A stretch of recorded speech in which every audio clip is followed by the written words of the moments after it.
Baik, bismillahirrahmanirrahim. Assalamualaikum warahmatullahi wabarakatuh. Jadi saya akan memberi jawapan bagi tutorial ini.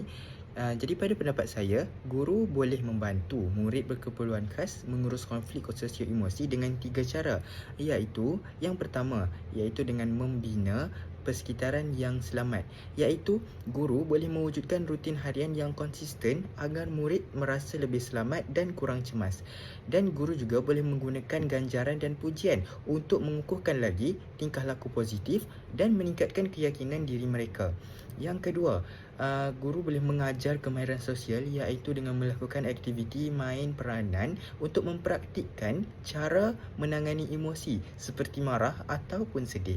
Dan yang ketiga, guru boleh memberi sokongan kepada setiap individu murid di sekolah itu, iaitu guru boleh mengenali pencetus konflik, iaitu triggers bagi setiap murid dan membantu mereka mengelaknya.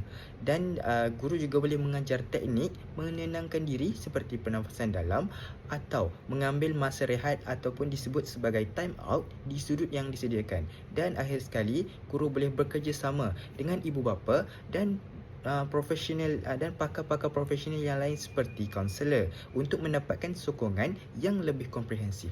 Jadi itu saja daripada saya. Terima kasih.